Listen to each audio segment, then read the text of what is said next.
गांव की एक साधारण सी गली और उसमें छुपा था इंटरनेट साइबर फ्रॉड का अड्डा। यहां से बरामद हुए ऐसे दस्तावेज और सामान जिसका नाम सुनकर आप भी चौंक जाएंगे। मैक्सिको का ड्राइवरी लाइसेंस, यूक्रेन का एजुकेशन सर्टिफिकेट और करीब 10 लाख फर्जी जीमेल अकाउंट।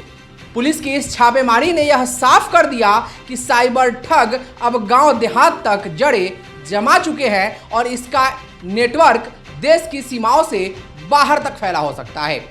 मोतिहारी के साइबर थाने की टीम ने गुप्त सूचना के आधार पर तुरकोलिया थाना क्षेत्र के तिकैता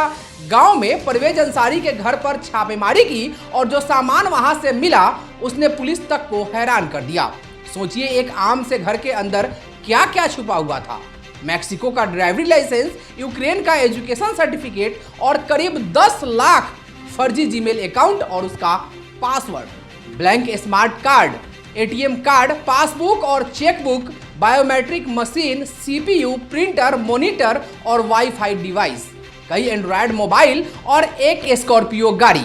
बरामदगी इतनी बड़ी कि साफ हो गया कि यहाँ कोई छोटा मोटा नेटवर्क नहीं बल्कि बड़े पैमाने पर चल रहा है साइबर गैंग। इसका मास्टरमाइंड बताया जा रहा है परवेज अंसारी और उसके साथ शामिल हैं नेपाल का नागरिक रवि यादव। अब आप सोचिए, जब एक सीपीयू के अंदर 10 लाख जीमेल अकाउंट और पासवर्ड हो सकते हैं तो यह गैंग अब तक कितने लोगों को चूना लगा चुका होगा। कितनों लोगों की निजी जानकारी इसके हाथों में थी और यह डेटा कहां कहां बेचा जा सकता था, कहां कहां बेचा जा रहा था। पुलिस ने सभी जब्त सामानों को तकनीकी और वैज्ञानिक जांच के लिए भेज दिया है। साइबर एक्सपर्ट की टीम इस पूरे केस पर काम कर रही है और जल्द ही कई और चौंकाने वाले राज सामने आ सकते हैं। फिलहाल इतना तय है कि मोतिहारी साइबर थाने की यह कार्रवाई एक बहुत बड़ी सफलता है और इसने यह साबित कर दिया है कि ठग चाहे कितने भी शातिर क्यों ना हो, कानून के शिकंजे से बच नहीं सकते। मोतिहारी साइबर डीएसपी अभिनव पराशर ने प्रेस वार्ता कर इस संबंध में विस्तृत जानकारी दी। उन्होंने क्या क्या कहा, ये आज आपको सुनना चाहिए। अधीक्षक महोदय मोतिहारी के निर्देशन में साइबर थाना निरंतर जो भी हमसे हो सकता है वो प्रयास कर रहे हैं साइबर अपराध से लड़ने के लिए और साइबर जागरूकता को बढ़ाने के लिए। और इसी कड़ी में साइबर थाना को दिनांक 1 सितंबर 2025 को गुप्त सूचना मिली कि निजामुद्दीन अंसारी, पिता स्वर्गीय इब्राहिम अंसारी, तिकैता वार्ड नंबर 4, थाना तुरकोलिया, मोतिहारी, उनके घर में उनके पुत्र परवेज आलम एवं अन्य उनके सहयोगियों के द्वारा एक अलग तरीके का सेटअप तैयार करके विभिन्न डेस्कटॉप और अत्याधुनिक जो तकनीकी संसाधन है इसका सेटअप तैयार करके कुछ संदिग्ध गतिविधियां निरंतर की जा रही है, जिसमें बाहर से भी लोग आकर के सम्मिलित हो रहे हैं। इस संबंध में मोतिहारी साइबर थाना ने सूचना के आधार पर वहां जाकर के छापेमारी की और छापेमारी में हमें जो भी चीज़ें संदिग्ध बरामद हुई उसको अभी हम लोग लेकर के आए हैं और इसका जो विस्तृत विश्लेषण है ये तकनीकी अनुसंधान के पश्चात ही इसका एक निष्कर्ष तक पहुंचना उचित प्रतीत होता है, जिस संबंध में हम लोगों ने तकनीकी सहायता के लिए आर्थिक अपराध इकाई एवं जो टेक्नोलॉजी एक्सपर्ट होते हैं उनसे भी परामर्श लिए। और जो चीज़ें बरामद हुई हैं इसमें बहुत सारी ऐसी चीज़ें हैं जो संदेहास्पद है, जैसे कि लगभग 7 लाख से भी ज़्यादा, 7 से 10 लाख के बीच में हमें जीमेल अकाउंट्स, मोबाइल नंबर और पासवर्ड ये प्राप्त हुए हैं डेस्कटॉप और पेन ड्राइव्स में। एंड्रॉयड मोबाइल 28 प्राप्त हुए हैं, मोबाइल कीपैड 2 प्राप्त हुए हैं, 7 monitor, 7 CPU, UPS 5,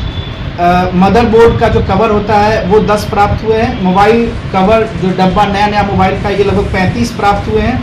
smart card blank 182, ATM card 32, RC owner book जो है वो 5, ड्राइविंग लाइसेंस, मेक्सिको के नागरिक का एक ड्राइविंग लाइसेंस भी हमें बरामद हुआ है, पेन ड्राइव 3 बरामद हुए हैं, सिम 2, सिम का जो रैपर होता है कवर वो 6 बरामद हुए हैं और जो फिंगरप्रिंट स्कैनर होता है ये फिंगरप्रिंट स्कैनिंग डिवाइस भी एक बरामद हुआ है। इसके अलावा पासपोर्ट एक बरामद हुआ है परवेज आलम का, नेपाली जो सिम कार्ड होते हैं उसका रैपर 3 बरामद हुआ है, एक प्रिंटर बड़ा सा बरामद हुआ है, नेपाली नागरिक रवि कुमार यादव का डॉक्यूमेंट्स बरामद हुए हैं, डायरी 3 बरामद हुए हैं जिसमें बहुत सारी चीज़ों का जिक्र है जो मैं विस्तृत रूप से आप लोग को बताऊंगा। इसके अलावा एयरटेल का वाईफाई 1 बरामद हुआ है, राउटर कुछ बरामद हुए हैं, 11 पासबुक, 16 चेकबुक, नेपाल के 2 चेकबुक और इसके अतिरिक्त स्कॉर्पियो एन BR05BB 0786 ये बरामद हुए हैं। मुख्यतः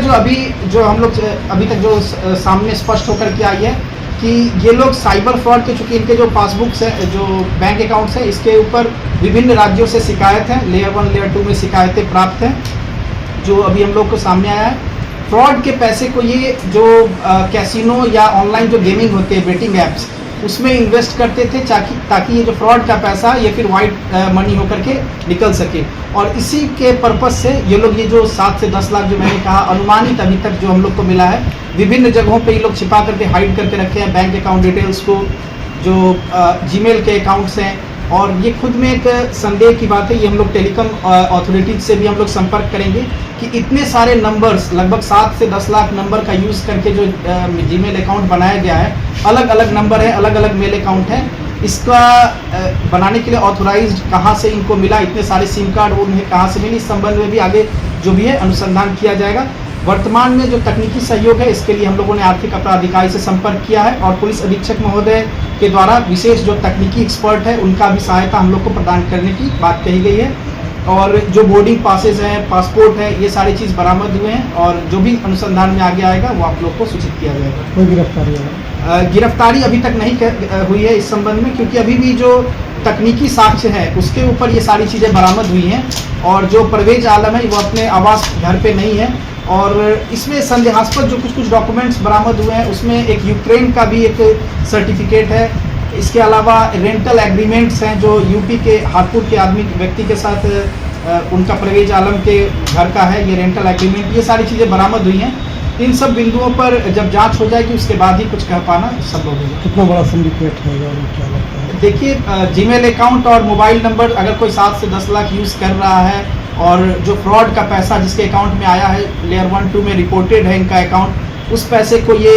प्लेविन या फिर अदर जो कैसीनो बेटिंग ये होते हैं, इसमें ये लोग अगर इन्वेस्ट करके पैसे को रोटेट कर रहे हैं तो इससे आप समझ सकते हैं कि कितना बड़ा सिंडिकेट हो सकता है। 10 लाख जीमेल अकाउंट या कोई आम व्यक्ति को रखने की बात नहीं है। इसके अलावा जो नेपाली इनके जो एक नेपाल के जो इनके मित्र हैं रवि कुमार यादव, इनकी संलिप्तता बहुत ज़्यादा संदेहास्पद है, क्योंकि जो सूचना हमें मिली थी वो उनकी संलिप्तता को मुख्य रूप से दिखलाया गया था कि परवेज आलम, रवि कुमार यादव ये लोग मुख्य रूप से एक अलग टाइप का सिंडिकेट बना करके और ये फ्रॉड कर रहे हैं। इवन इनके घर में भी किसी को जाने की अनुमति नहीं दी जा रही थी, इस टाइप का एक माहौल उस जगह पर था।